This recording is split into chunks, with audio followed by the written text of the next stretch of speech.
Le vent des campements souffle, le vent du 22e campement souffle très fort.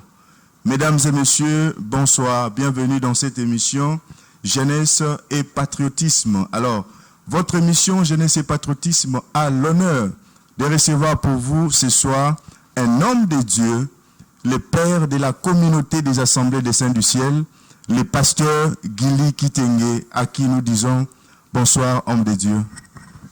Bonsoir, mon bien-aimé David. Alors, comment vous allez, papa? Ouais, nous tenons par la grâce de Dieu.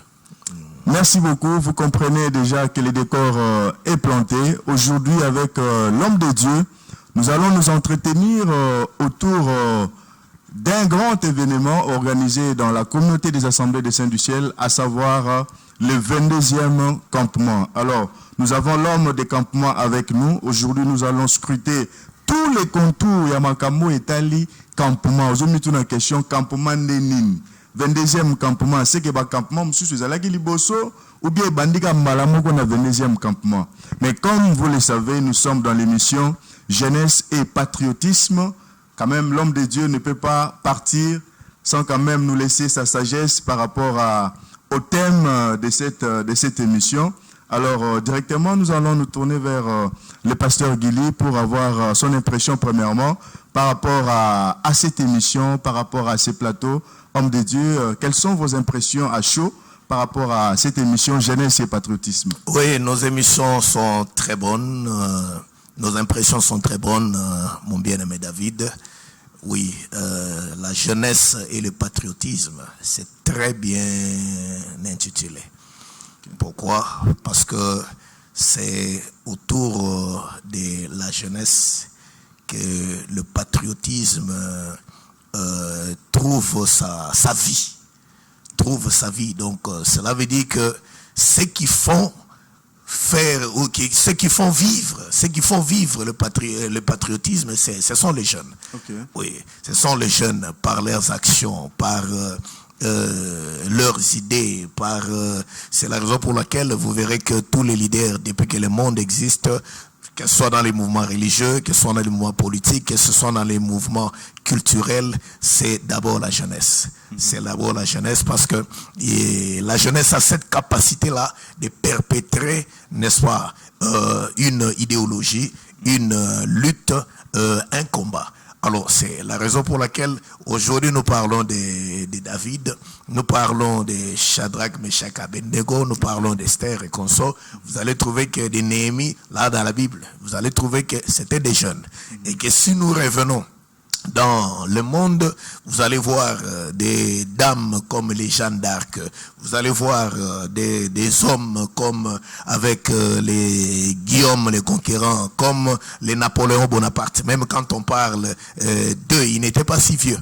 Donc ce sont des gens qui ont réalisé des grandes actions pendant le temps de leur jeunesse, qui ont marqué le monde, qui ont marqué leur vie.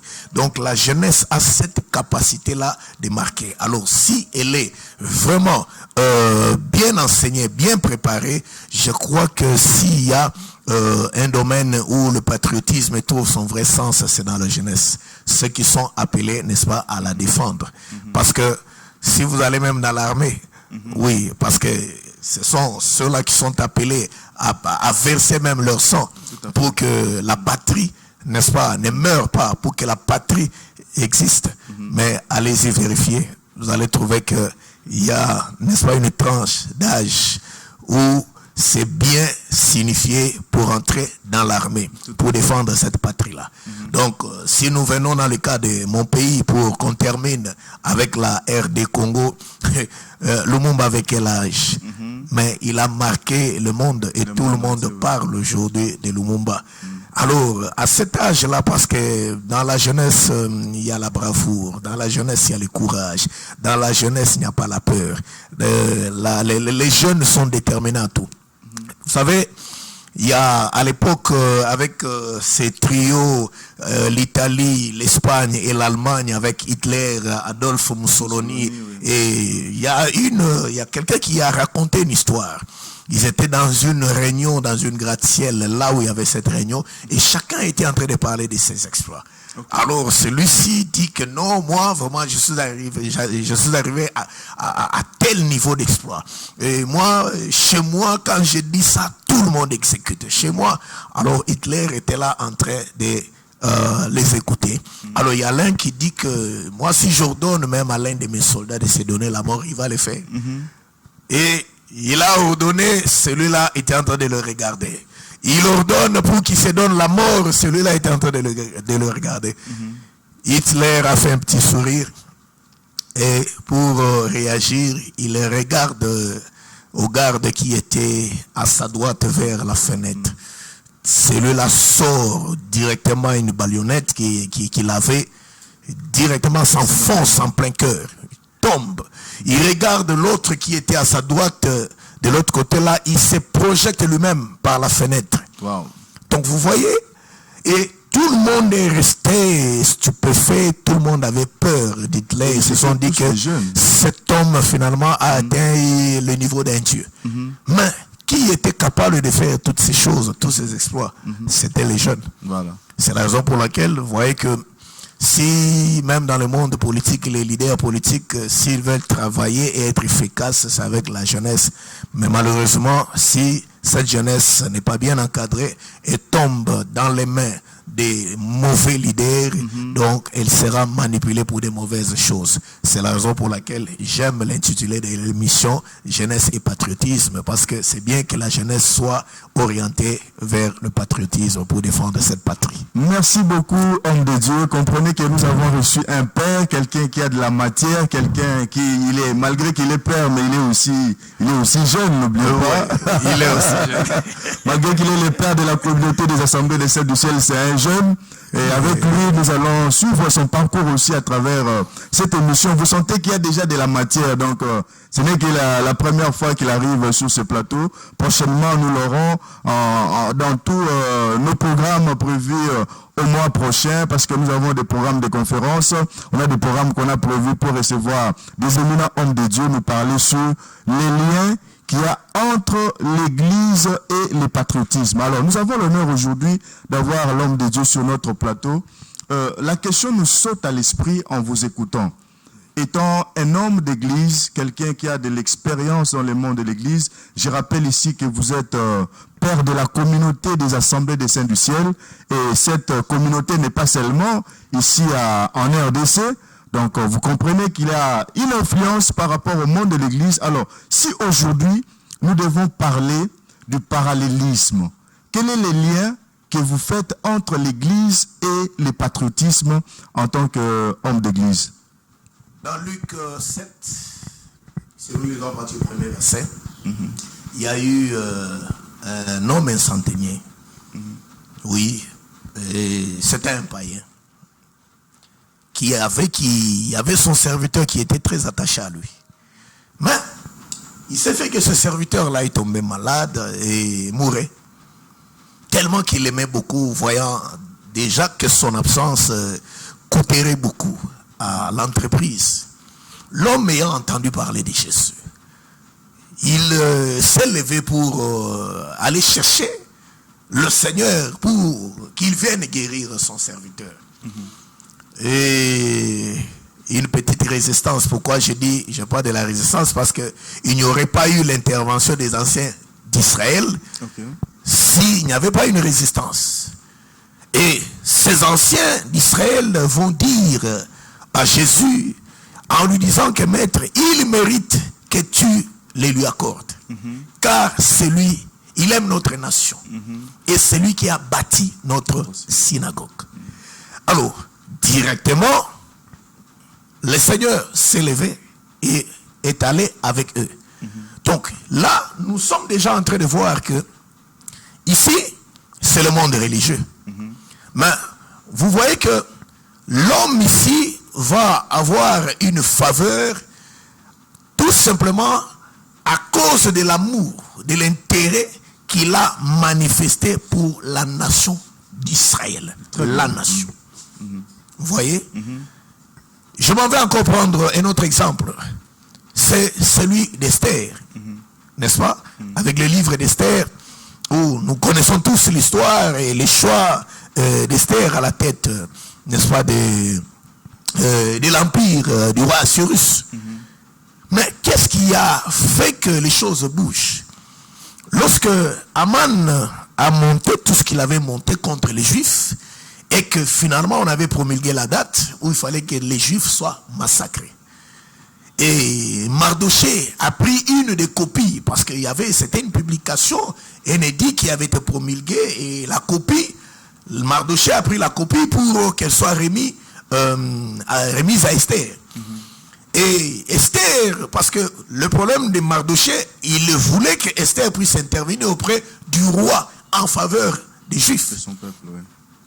Maintenant, Esther lui a dit que tout le monde dans cet empire, dans ce royaume, sait qu'il y a une loi qui interdit à qui que ce soit de voir la face du roi si la sceptre du roi ne vous est pas tendu. Si il ne vous appelle pas, si il ne vous tend pas le bâton. Alors, qu'est-ce qui va se passer? Mardoché lui dit une chose, parce que Esther craignait la mort. Vous m'envoyez à la mort. Vous voulez que je me fasse tuer? Mardoché lui a dit une phrase. Et en lui disant cette phrase, d'abord il lui a dit qui c'est. Si ce n'est pas pour de pareilles occasions que tu as été élevé à la tête, n'est-ce pas, de l'empire. Et sache-le que si tu n'interviens pas, le secours des Juifs viendra d'ailleurs. Mais toi et la maison de ton père, vous périrez. À cette parole, ça a suscité le patriotisme dans la jeune Esther. Qu'est-ce qu'elle a dit? Celle-ci qui avait peur de la mort, celle-ci qui avait peur du roi et consort, de la loi, elle dit, elle se décide finalement d'aller voir le roi. Elle dit quoi? Si je dois périr, je périrai. Allez, rassemblez-vous, jeûnez, et le 3e jour, moi, j'irai voir le roi. S'il faut que je meure, je vais mourir. Donc, vous voyez que c'était une juive attachée à la parole de Dieu, attachée à la loi d'Israël. Vous avez suivi même le témoignage d'Aman auprès d'Assyrus en lui disant qu'il y a dans cet empire un peuple qui est différent de tous les peuples, dont les lois sont différentes. Et nous voyons comment est-ce que Esther, à cause du patriotisme, pendant qu'elle est juive, pendant qu'elle est un enfant de Dieu, et Esther va accepter de mourir s'il le faut pour défendre la patrie, pour défendre son peuple. Le dernier exemple, je prends l'exemple de Néhémie. Pendant qu'il voyait la face du roi, lui il était bien. Pendant cette période que Juda était en déportation. Et qu'est-ce qui va arriver? Directement ayant appris les nouvelles des gens qui venaient, n'est-ce pas, de Jérusalem, et on lui a laissé entendre, il a demandé les nouvelles, comment ceux qui sont restés là-bas, comment sont-ils les consorts? Ah, Néhémie, mon frère, c'est une désolation, c'est une humiliation. Oui, les murailles sont en ruine, les portes, et le peuple est dans une grande désolation. Et rien que cette nouvelle, Néhémie a perdu l'envie de manger, malgré la face du roi. Malgré que lui était dans l'opulence, dans la noblesse, dans la bourgeoisie et dans tout ce qu'il vivait. Néhémie n'a pas supporté. Néhémie a commencé à jeûner. Il a prié, il a prié, il a prié. Bon, après avoir prié, parce que les gens doivent comprendre que après la prière, il y a autre chose qu'il faut faire. Quand Néhémie a prié, il s'est levé, il a entrepris une démarche d'aller maintenant voir le roi et de parler au roi. Quand il apparaît devant le roi le regarde, mais tu n'as pas bonne mine, Néhémie. Qu'est-ce qui se passe? Néhémie lui dit, mais comment serais-je dans la joie pendant que mon peuple est dans la désolation? Pendant que, voilà. Alors, qu'est-ce qu'il faut? Oui, il faut rebâtir. Il faut que j'y aille. Il faut les moyens pour se déplacer qu'on sort. ton voyage durera combien de jours? Et voilà, des lettres ont été écrites pour envoyer aux différents gouverneurs, pour lui venir en aide dans tout ce dont il en aura besoin, tout ça. C'était un enfant de Dieu, attaché à la parole de Dieu, mais qui avait l'amour pour sa nation. Donc c'est par là que nous comprenons que ce n'est pas le fait de prier qui nous enlève notre citoyenneté. Nous sommes citoyens, nous appartenons à une nation, nous appartenons à un peuple, nous avons une culture et nous sommes appelés à la défendre. Et là, il faut défendre cette patrie. Dieu n'interdit pas. Vous voyez que les différents exemples que j'ai touchés, c'est en rapport avec la Bible. Donc on sait que Dieu nous encourage, n'est-ce pas, en tant qu'Église, en tant qu'homme d'Église, en tant que saints, en tant que frères et sœurs, de défendre la patrie, de promouvoir la patrie et de pouvoir la défendre à n'importe quel prix. Donc c'est biblique. Vraiment, merci beaucoup, homme de Dieu. Vous avez compris que c'est biblique. Alors, enlevez, nous, ce que vous faisiez déjà. Makambo et jeunesse, c'est patriotisme, c'est pour les politiciens. Et ça, Makambo, il y a pas politique. Non. Ici, l'homme de Dieu vient de nous démontrer avec des exemples à l'appui, des exemples bibliques, qu'on peut être enfant de Dieu, mais aimer aussi sa patrie. Le patriotisme, c'est l'amour de la patrie. Donc, nous voyons aujourd'hui que pour développer ce pays aujourd'hui, nous devons avoir l'amour. Étant chrétiens, étant jeunes, peu importe ce que nous faisons, nous devons aimer ce pays parce que c'est la seule nation que le Seigneur nous a donnée.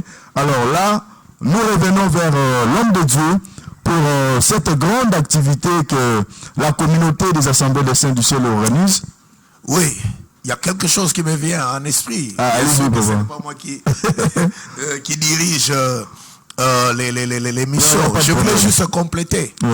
Il y a des grands bénéfices lorsque les chrétiens, n'est-ce pas, comprennent leur rôle à jouer par rapport au patriotisme. Et c'est là que je parle du vrai patriotisme. On doit le trouver dans l'Église. On va le trouver autour des chrétiens. Pourquoi j'ai vraiment souhaité avoir cette brèche-là? C'est un message, c'est une interpellation à l'endroit de tous ceux qui se disent aussi chrétiens, qui occupent un poste quelque part, une parcelle de pouvoir. Je crois que d'une manière générale, dans notre pays, c'est un pays laïque, mais nous avons un pays à 70 à 80% des chrétiens, sans entrer dans les détails. Chrétiens, telle confession, chrétiens, telle religion, chrétien, mais dans l'ensemble, telle tendance, mais des chrétiens, le christianisme.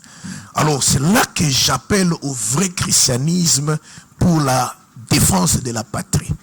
Pourquoi? Parce que pensez-vous que dans Luc 19, Zachée qui a rencontré Jésus, pendant qu'il était un collecteur d'impôts, un voleur, un détourneur avec toute la mafia qu'il faisait, avec la DGI actuelle et tout ça, des Gérard, des consorts actuels. Mais leur société ou structure d'antan. Pensez-vous que le Zachée qui a rencontré Jésus, le Zachée qui a promis, n'est-ce pas, qu'il va donner la moitié de ses biens aux pauvres, le Zachée qui a dit que si il y a quelqu'un à qui il a pris quelque chose, il lui rendra 4 fois de ce qu'il avait pris. Et quand il a dit ça, le Seigneur s'écrie que le salut est entré dans cette maison, car celui-ci est aussi un fils d'Abraham. Et allez-y comprendre que depuis ce jour que Zachée a rencontré le Seigneur, quel peut être l'apport des Zachée, le Zachée converti, les Zachée avec Jésus dans sa vie? Quel peut être son apport dans l'entreprise, dans la société et dans la nation par rapport à tel ou tel poste? C'est là que je martèle pour dire que soyons des vrais chrétiens, soyons des vrais enfants de Dieu. Parce que si le pays a cette grâce d'avoir à sa tête des enfants de Dieu, des hommes de Dieu, je crois qu'il y a possibilité, puisque déjà la parole nous enseigne à aimer notre patrie, ça sera difficile qu'il y ait des détournements de la mafia, il y aura de l'honnêteté et les sociétés iront de l'avant, les ministères vont prospérer et voilà. Donc c'est cet élément que j'ai trouvé majeur. Merci beaucoup, homme de Dieu. C'est vraiment important. Vous avez suivi que le patriotisme est le socle du développement d'une nation. Alors quand nous avons des chrétiens convertis, nés de nouveau, qui craignent Dieu, en tout cas, nous allons faire en sorte que ces pays aillent de l'avant. Place aux alines, aux sala, aux menuisiers, aux cordonniers, aux travailleurs dans le chantier, aux la quartier église, partout ça, dans le gouvernement, dans le ministère, Somolo Pakala, partout où vous êtes, nous devons aimer ces pays. C'est à travers l'amour du pays que le développement de ces pays est Banakota Lissama. Alors comprenez que là, nous sommes en face de l'homme de Dieu, quelqu'un qui a de la matière. Un parleur. Un parleur. Nous avons besoin de lui pour cette matière. La jeunesse a besoin de cette matière. Comprenez que nous devons vraiment lui donner beaucoup de temps pour qu'il nous explique et cela va faire en sorte que tous à la construire, l'obipé, tous à la citoyen, bien, pour Nambo Cannabisson. Alors, homme de Dieu, nous revenons par rapport à ces grands, à l'entame de cette émission, j'ai parlé du vent des campements et les vents du 22e campement. Alors, les gens veulent savoir les vents des campements. Lorsqu'on parle des campements, donc, toujours mon campement au pluriel. Après, toujours là, sur les vents, il y a 22e campement. D'emblée, est-ce que vous pouvez fixer le peuple de Dieu qui nous suivent, la jeunesse qui nous suit en ce moment? Qu'est-ce que vous entendez par les campements d'abord, avant d'entrer dans le vif du sujet? Oui, parlant des campements, bon, aussi, il faudra prendre le dictionnaire ordinaire. Il vous définit le campement comme un endroit où est érigé un camp, n'est-ce pas? Un camp, un rassemblement. Il y a une mobilisation et sous une organisation donnée, sous une loi donnée avec des objectifs poursuivis et consorts. Mais à la lumière de la parole, quand nous parlons des campements, nous voyons Israël. Nous voyons Israël parce que quand nous lisons dans le livre d'Exode chapitre 13, nous allons déjà partir du verset 17e. Il est bien dit, nous connaissons tous l'histoire du peuple d'Israël. Et ce peuple, par Abraham, n'est-ce pas, la prophétie a été annoncée, n'est-ce pas, Abraham, Dieu lui a dit dans Genèse 15, lui parlant d'une réalité future, parlant du peuple, de ses descendants qui seront étrangers sur une terre étrangère, qui seront étrangers sur une terre étrangère, voilà ce que j'allais dire, où ils vont y être asservis, ils vont souffrir, mais après 400 ans, le secours viendra, la délivrance viendra. Mais Dieu, quelque temps après, dans Exode 1er, Exode 2, et nous voyons que Dieu permet, ou vers la fin des Genèse, que Israël se retrouve en Égypte par Joseph, qui a été vendu par ses frères, et quand Israël est en Égypte, et par Joseph, et plus tard, Israël était, n'est-ce pas, à Goshen, dans de bonnes conditions, mais le pharaon hospitalier, finalement, il est mort. Et celui qui est venu a voulu montrer, n'est-ce pas, à son peuple, que voilà, ce peuple devient de plus en plus puissant, et on ne peut pas les laisser comme ça. Il faut qu'on puisse les dominer. Il doit devenir notre esclave et consort. Mais c'est comme ça que le corvée, tout ce qu'il y a eu comme souffrance, la vie était devenue amère avec Israël. Mais comme il y avait la promesse de la délivrance, il fallait que Moïse, que Dieu vienne par Moïse, comme l'Éternel lui parlant, sur le mont Horeb dans Exode 3, quand il se révèle à Moïse, il lui dit que j'ai vu la souffrance de mon peuple et j'ai entendu les cris que lui font pousser ses oppressions et je descends pour le délivrer. Pour le conduire dans un beau et vaste pays, dans un pays où coule le lait et le miel. Et là, il fallait qu'Israël sorte pour aller, n'est-ce pas, en Canaan. Mais quand nous lisons cette écriture-là d'Exode 13, le verset 17, qu'est-ce qu'on dit? On dit qu'il y avait le chemin le plus proche, c'était le chemin des Philistins. Mais Dieu ne l'a pas conduit, n'a pas conduit Israël par ce chemin-là. Et Dieu le conduit par le chemin du désert. Et quand il le conduit par le chemin du désert, allez-y comprendre qu'on dit que le chemin vers le Philistin, c'était un chemin où dans moins d'un mois, Israël pouvait atteindre Canaan. Mais le chemin où Israël est parti, c'était un chemin de détour. C'était un chemin avec plusieurs réalités dans le désert. Mais Dieu n'a pas directement conduit Israël de l'Égypte directement vers le Canaan. Il y a eu des arrêts, il y a eu des stationnements, il y a eu des endroits de repos où Israël s'arrêtait.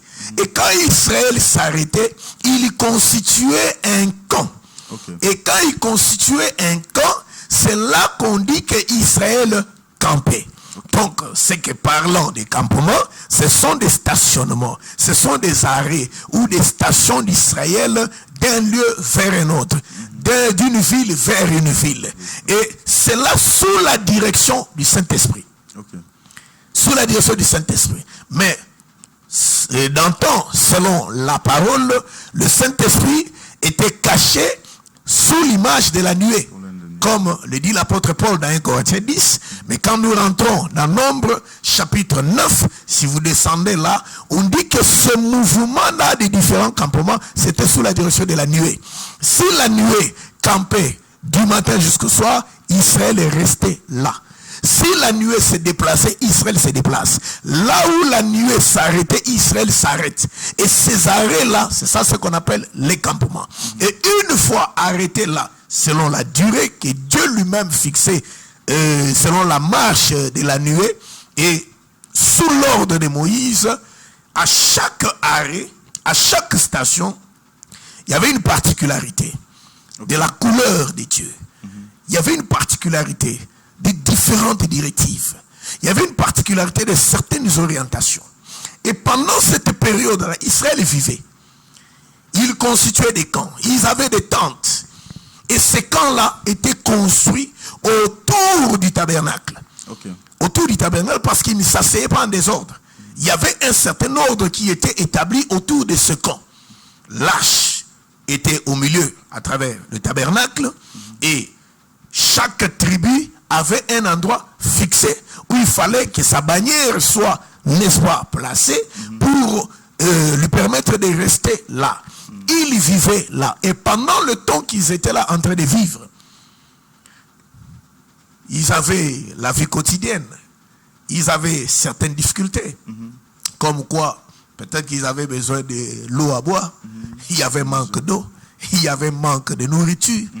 Et quand ils criaient à Moïse, et Moïse allait vers Dieu, l'Éternel Dieu lui donnait une certaine orientation. Soit il fallait parler au rocher, soit il fallait frapper les rochers et l'eau sortait. Oh, Israël voyait le miracle et admirait ces choses. Voyait que ça, c'est un Dieu tout autre qui est puissant, qui est capable des grandes choses. Et il était enseigné que je suis l'Éternel ton Dieu. Tu ne vas adorer qu'un le seul Dieu. Et tu dois être loin, n'est-ce pas, du péché. Et tu dois vivre la sanctification. Et même dans le camp était organisé. Chaque enfant d'Israël devait avoir, n'est-ce pas, un instrument pour lui permettre de mettre le camp dans la propriété. Donc il y avait une vie pendant cette période-là. Alors c'est comme ça que partant cet enseignement, cette inspiration, et c'est comme ça que la communauté des assemblées des saints du ciel a été inspirée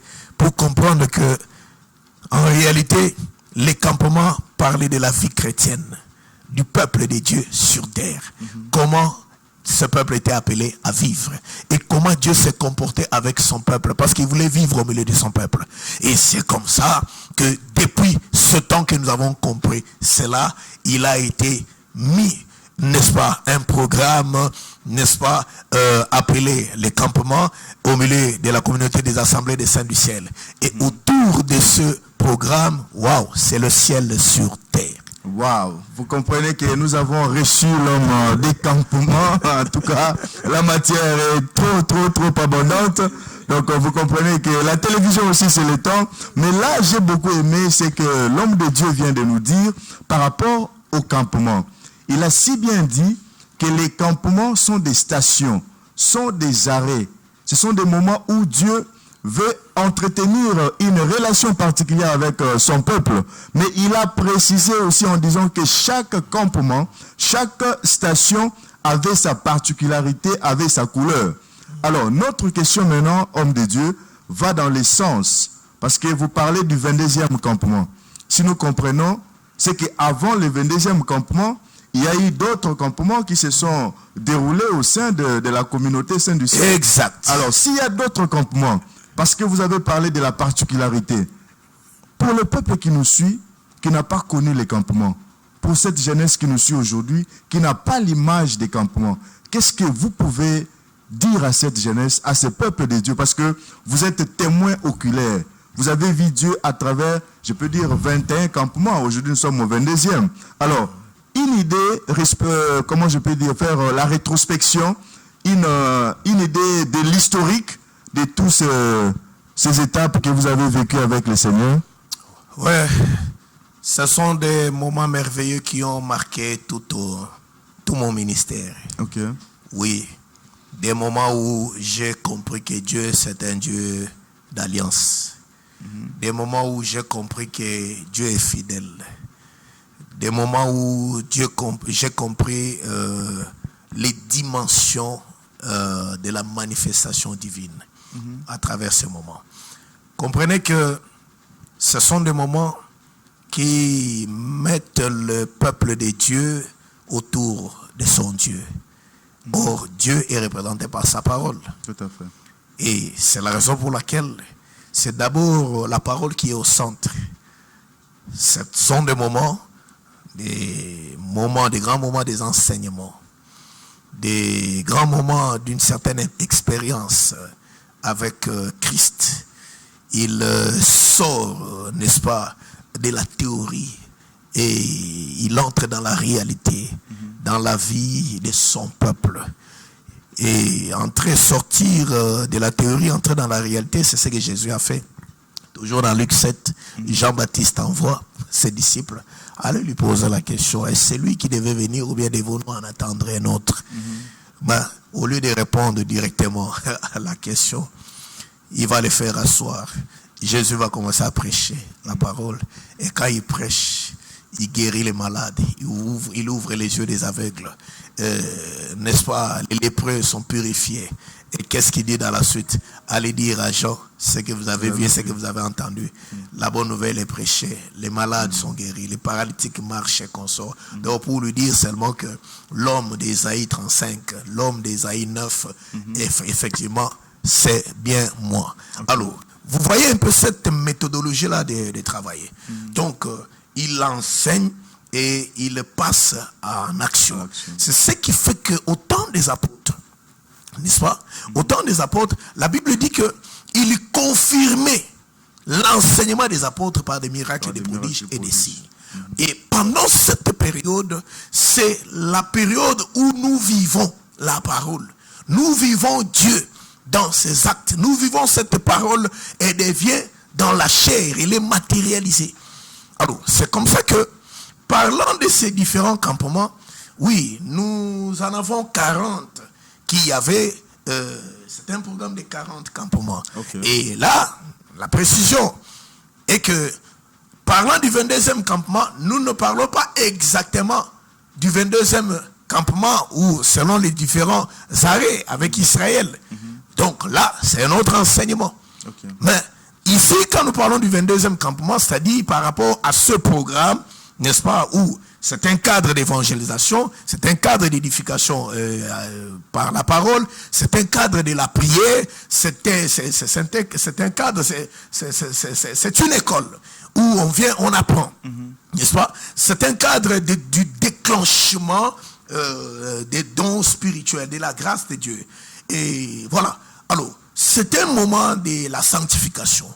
C'est un moment où chacun se rapproche, ceux qui s'étaient éloignés de Dieu de plus en plus. Alors, dites-moi un peu, par rapport à tout ce que je viens d'énumérer là, si vous en avez déjà eu le premier, le deuxième jusqu'au 21e, quels sont les témoignages que vous pouvez avoir à magasiner? Quels sont, n'est-ce pas, qu'est-ce que vous n'avez pas vu? C'est comme ça que, à travers ce moment de campement, s'il faut suivre l'historique, j'ai dit que c'est un cadre où les éminents hommes de Dieu, donc toutes les grâces se déploient. Les grâces sur le plan de la parole, les grâces à travers les dons spirituels, les différents services, des moments d'adoration, des moments de louange, et c'est réellement un festin.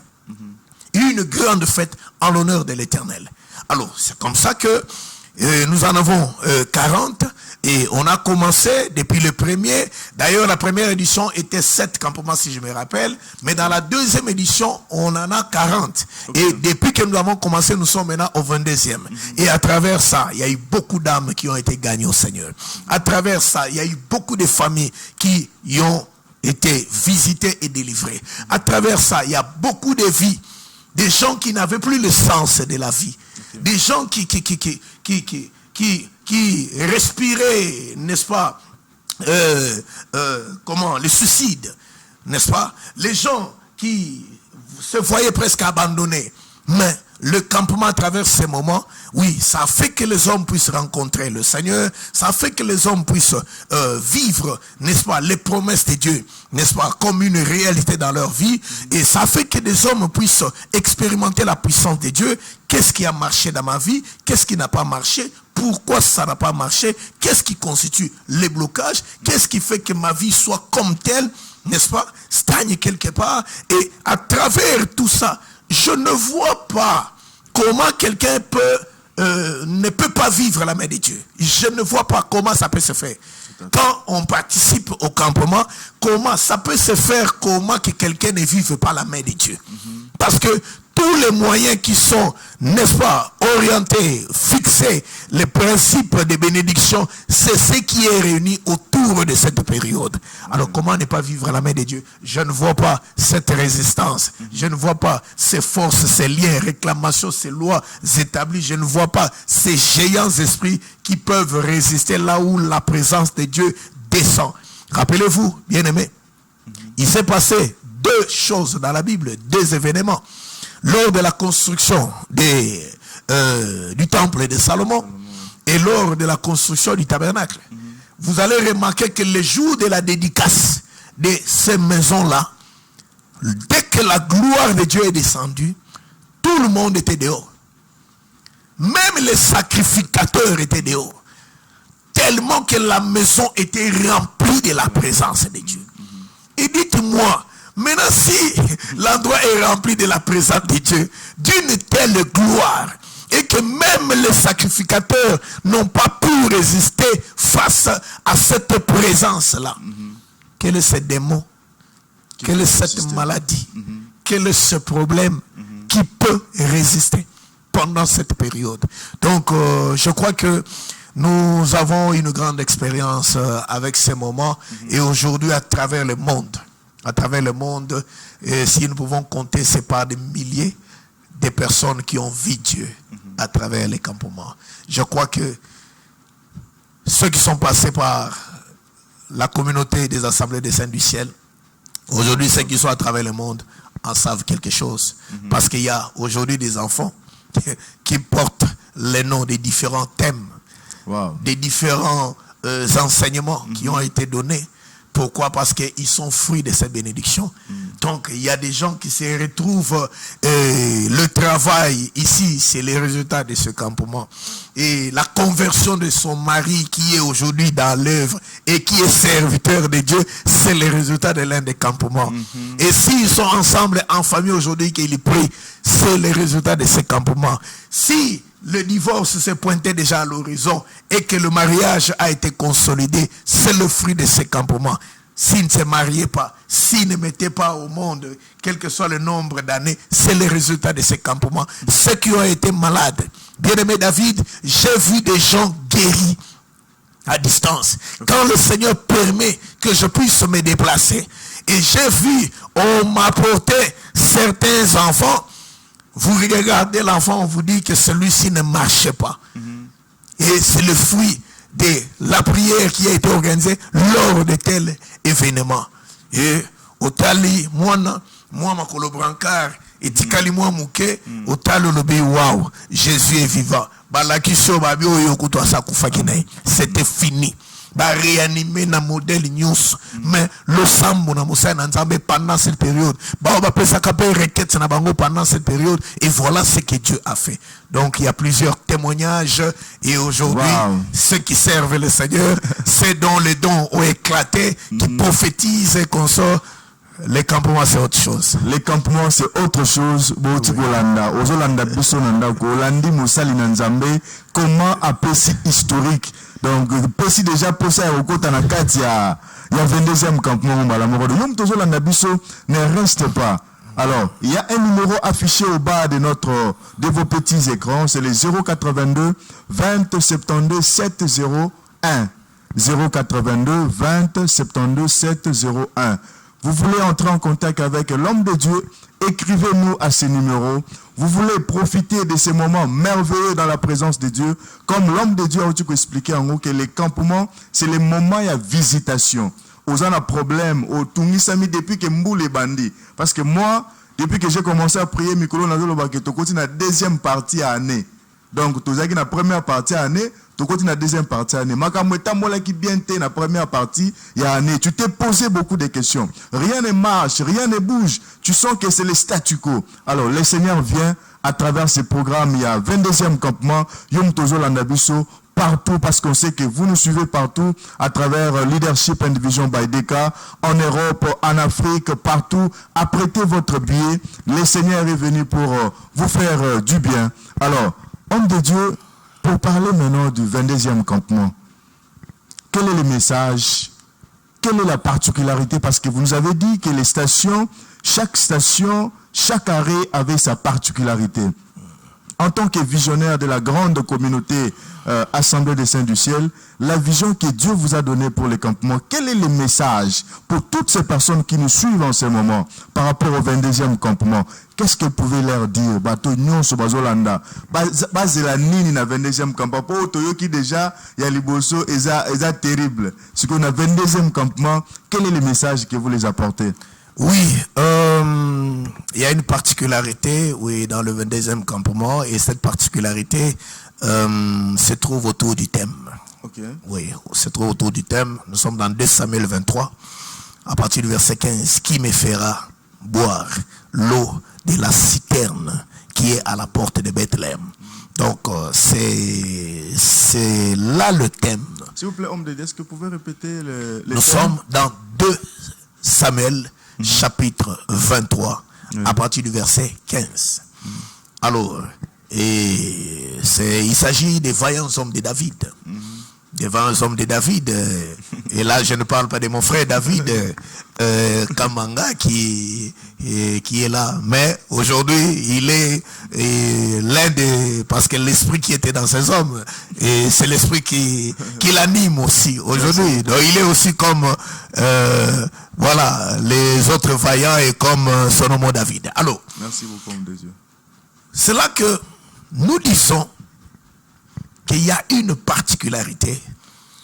Et ces hommes, David, pendant la période de la guerre, où, n'est-ce pas, les différents endroits stratégiques étaient sous contrôle des Philistins, étaient assiégés par les Philistins.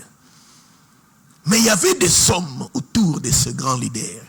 Des hommes qui ont fait la force de cet homme, de David. Aujourd'hui, même sur le drapeau d'Israël, nous avons l'étoile de David. Donc David n'est pas n'importe qui. C'est le plus grand roi d'Israël.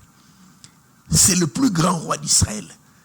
Et Israël, parce que nous avons David dans la dimension prophétique, et nous avons David comme cet homme qui a dirigé Israël, qui était le deuxième roi après le roi Saoul.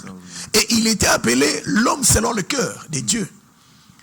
Et l'homme selon le cœur de Dieu, nous savons tous comment il est arrivé, n'est-ce pas, à la royauté. Et qu'après la volonté et le souhait du peuple, qui était Saoul, et finalement, Dieu a rejeté Saoul et qu'il a choisi David. Selon son cœur, il a demandé à Samuel de remplir sa corne d'huile pendant que Saoul a été loin avec une petite quantité d'huile qui était dans une fiole. Mais David, il y a une corne. Or, nous savons que la corne symbolise la puissance, symbolise la force, symbolise la royauté. Et c'est dans la corne que David a été oint. Et bien qu'à l'apparence des hommes, il paraissait moindre, il paraissait petit, jusqu'au point que son père l'a même ignoré. Et on présente ses frères et sœurs, et ses frères plutôt, et voilà, lui n'est pas présenté. Et il fallait que Dieu lui-même puisse le présenter. Alors cet homme, ce qui a fait la force de cet homme, Dieu lui avait donné des hommes autour de lui. Et ce sont ces hommes-là qui sont appelés des vaillants hommes. Et si vous lisez la particularité qui était dans chacun de ces hommes, et vous allez comprendre qu'il n'y a que Dieu. En humain, un homme ne peut pas avoir une telle puissance. Okay. Quand on va vous parler par exemple de Yosheb Bachebet, où on vous dit qu'il pouvait brandir sa lance et faire périr, n'est-ce pas, en une seule fois 800 personnes qui puissent tomber comme ça. Si on peut vous parler d'Éléazar, fils de Dodo, qui pouvait battre l'ennemi jusqu'à ce que son épée reste attachée à sa main. Si on peut vous parler des différentes réalisations de tous ces hommes, c'est comme ça que David a eu le désir, David a eu la soif. Qui me fera boire l'eau de la citerne qui est à la porte de Bethléem? Le désir du roi, la volonté du roi. Or, le désir du roi vaut la loi. Donc, dès que le roi dit que j'ai envie, automatiquement ça devient une loi. Donc il faut satisfaire, répondre à ce désir-là. C'est comme ça que ces hommes ont frayé le chemin parmi les Philistins jusqu'à ce qu'à Troie ils sont allés, ils les ont puisé de l'eau, ils se sont battus avec les Philistins jusqu'à prendre de l'eau pour venir, n'est-ce pas, donner à David qui n'a pas pu boire cette eau.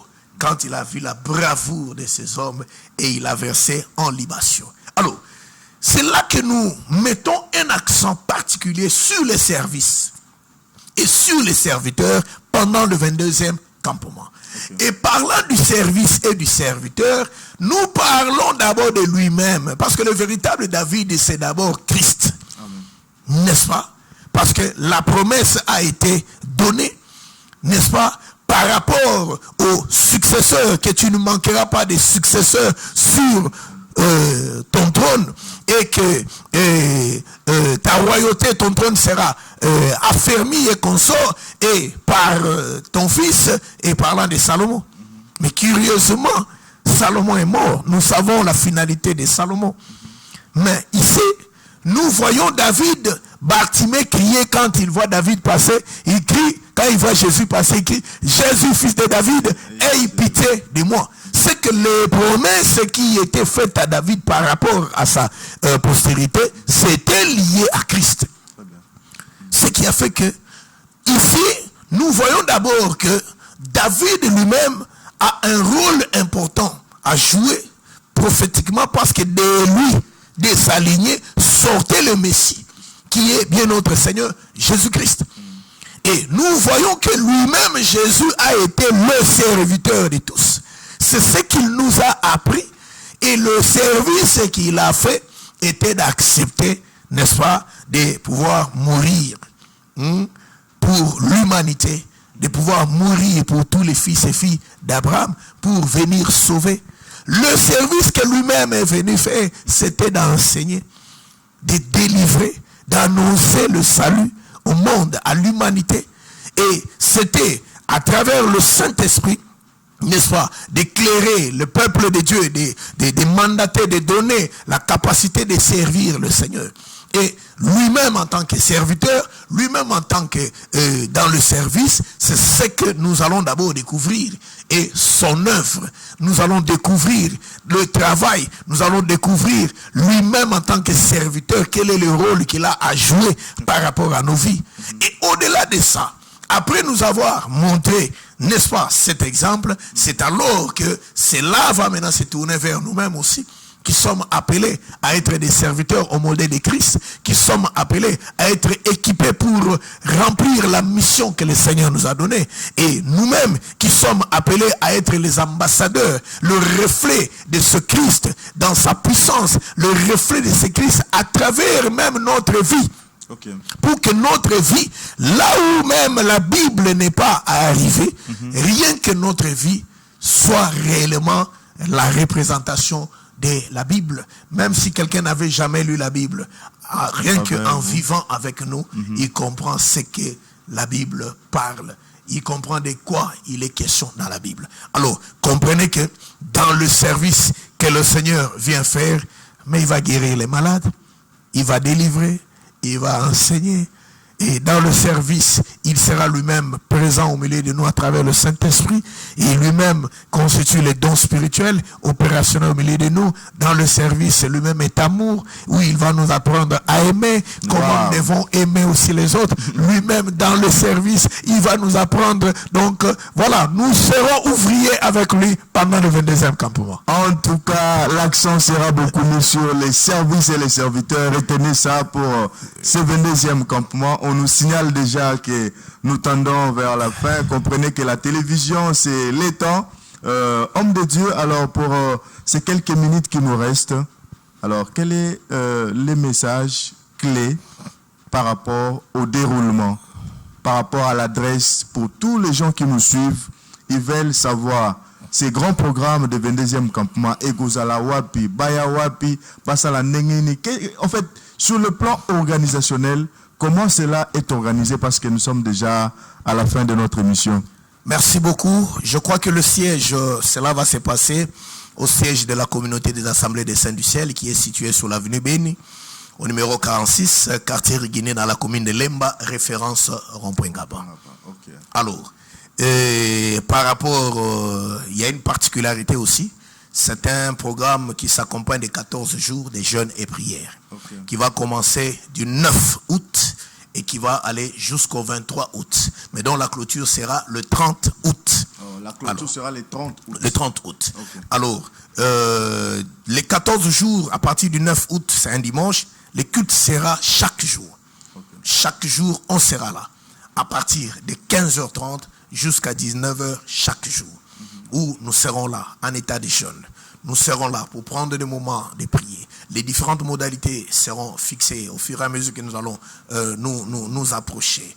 Et je crois que par rapport aux orateurs, oui, il y a plusieurs orateurs qui constituent, qui font partie des flèches qui sont dans les carquois de l'Éternel pour la bénédiction de son peuple. Votre humble serviteur comme hôte, n'est-ce pas, la manifestation, mais pendant les 14 jours, on aura la particularité de chaque jour aura son orateur. Chaque jour aura son orateur. Okay. Chaque jour aura son orateur. Alors, comme je l'ai dit, que votre serviteur fait partie, n'est-ce pas, en tant que hôte, bien que le véritable hôte, c'est le Seigneur lui-même. Oui, nous ne sommes que les comme. Donc, en tant que hôte, et nous aurons le patriarche, le docteur Stani Mustafa, qui sera de la partie avec un sous-thème précis, et je crois que nous donnerons les différents au fur et à mesure. Et je crois que nous avons une particularité. Il y a une rubrique que nous appelons célébrité dans le campement, ce qui fait que c'est un moment d'évangélisation, c'est un moment où il y a l'esprit de la conférence, il y a l'esprit de l'école. Nous nous ouvrons, n'est-ce pas, aux différents hommes de Dieu.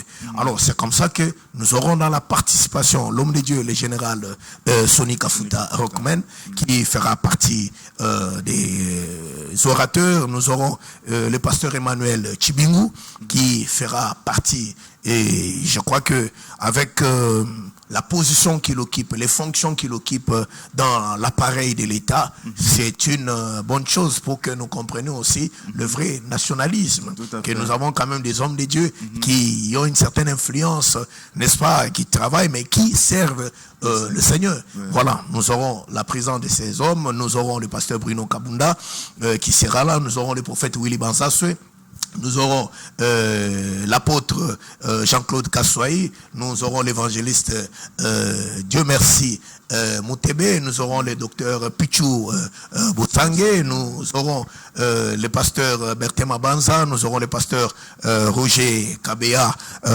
qui est de notre assemblée de Luanda, et nous aurons le pasteur Berthema Banza qui est de notre assemblée de Mongafula. Et nous, là, c'est par rapport au campement, parce qu'il y a un pré-campement. Donc tout ça là, c'est toujours pour nous mettre dans cette ambiance-là. Mais une autre particularité, nous aurons l'école des ouvriers. Ce qui fait que il y aura des jours où nous aurons des interventions. Nous aurons des moments de l'école où il y a des hommes de Dieu qui sont retenus pour un sujet, un thème précis sur les différents, pour un enseignement quelconque, n'est-ce pas, qui va être important pour l'homme de Dieu, qui va être important pour tout enfant de Dieu, pour tout serviteur de Dieu. Et au-delà de ça, nous aurons la deuxième partie où ça sera essentiellement les cultes, où ce sont des moments de la prière, de l'adoration, des services et consorts. Donc, nous invitons les enfants de Dieu de venir parce que le Seigneur va s'occuper de nous. Oui, je crois qu'avant que nous nous occupions des autres, que lui d'abord s'occupe de nous pendant cette période. Alors, il est demandé aux enfants de Dieu de partout à travers le monde d'être connectés. Ceux qui seront là sur place, je crois qu'à travers nos différentes pages Facebook, à travers nos différents comptes, parce que nous avons notre page de la communauté des assemblées des saints du ciel. Nous avons dans notre compte le pasteur Gili Kitenge, où nous demandons aux gens de pouvoir s'abonner, n'est-ce pas, massivement. Et nous avons le compte TikTok Gili Kitenge Church. Et nous avons, il y en a beaucoup où les gens seront vraiment, nous avons notre chaîne YouTube Saint du Ciel TV, où nous serons là présents, n'est-ce pas, partout pour permettre à ceux qui sont loin de pouvoir être en contact avec nous. Mais je crois qu'il y a de ces enfants de Dieu qui se déplacent déjà, n'est-ce pas, dès la semaine prochaine, et au fur et à mesure, ceux qui sont en Angola, ceux qui sont, n'est-ce pas, au Gabon, ceux qui sont Congo-Brazzaville, en Afrique du Sud, et ceux qui sont, que ce soit au Canada, aux États-Unis, ceux qui sont en Europe. Donc, ceux qui ont la possibilité, il y en a qui se sont déjà annoncés pour pouvoir être là et prendre part, n'est-ce pas, à ce programme. Donc, pendant tout ce temps, nous serons là sur place, en train de prier, en train de jeûner. Ce sont des moments de grandes visitations divine. Et il y aura aussi des services de consultation prophétique des familles. Et le campement est organisé pendant la période des vacances où les parents sont appelés à amener les enfants. Parce qu'il y a des programmes de services sur les enfants, sur les jeunes, sur les couples, sur tout ça est prévu. Donc c'est vraiment un grand moment qui est prévu. Et il y aura des services de délivrance, des services des malades. Il y aura des moments des entretiens pastoraux où les gens, les enfants de Dieu vont devoir parler avec les hommes de Dieu au sujet de leur vie. La femme samaritaine a eu la vie sauve à cause de l'entretien pastoral avec le Seigneur autour du puits. Donc il y a de ces choses qui, au fur et à mesure que on se défoule devant un homme de Dieu, on acquiert la sagesse, et voilà, on a aussi des orientations pratique par rapport à tel ou tel sujet, telle orientation par rapport du côté prophétique. Donc voilà un peu comment les choses vont devoir se passer. Alors chaque jour qui passe, n'est-ce pas, nous aurons toujours, au fur et à mesure que nous allons évoluer, nous aurons toujours des moments où nous serons là pour éclairer le peuple de Dieu, et nous insistons vraiment aux enfants de Dieu d'entrer en contact avec nous, et par l'émission, par vos contacts, et je crois que nous sommes vos serviteurs, nous sommes là pour votre bénédiction. Vous avez tant prié, tant pleuré.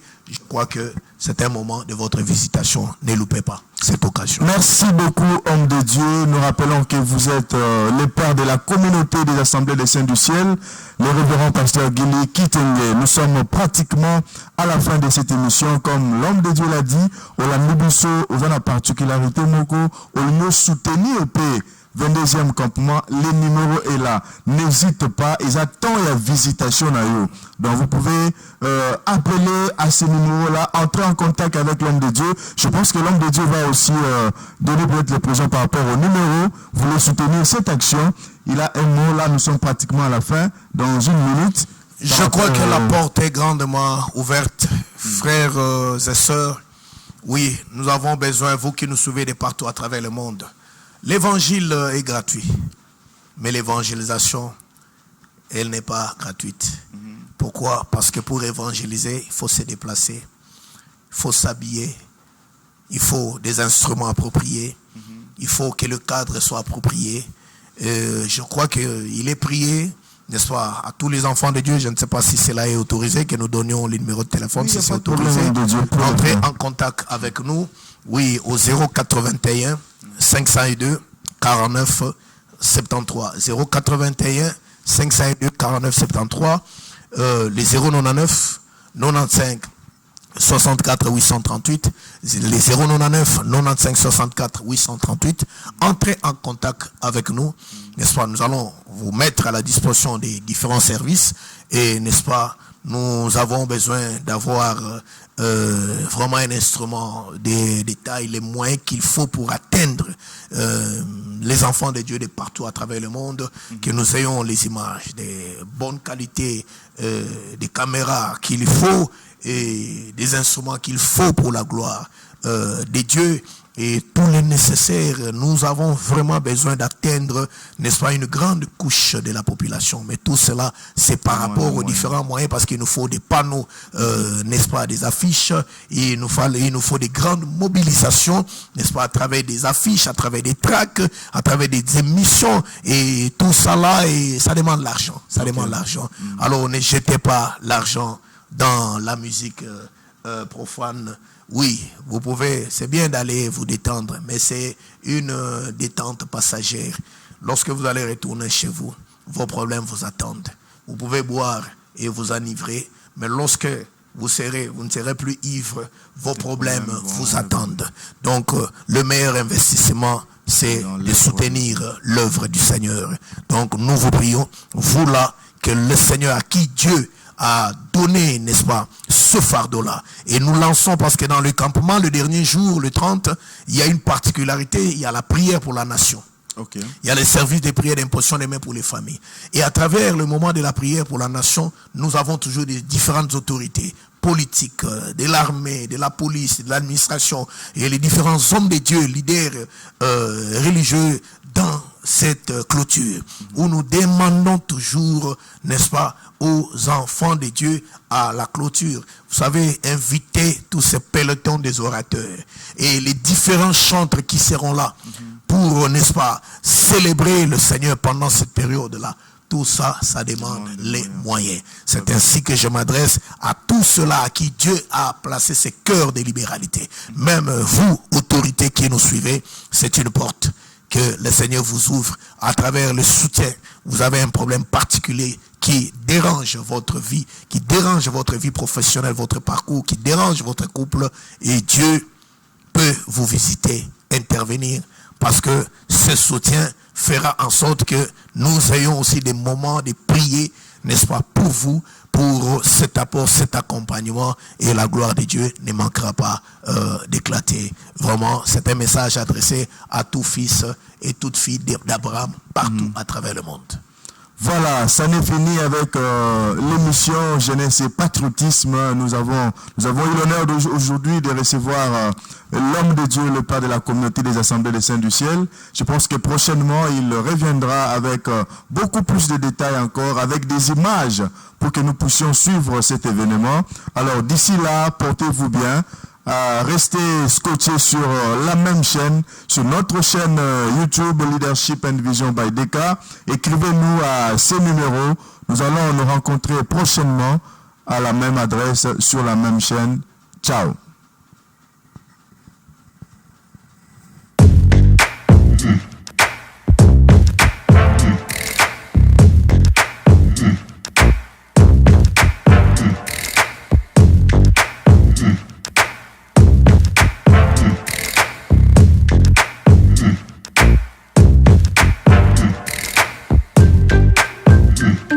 Bonjour Kinshasa, bonjour de partout où vous nous suivez à travers le monde. Bonjour.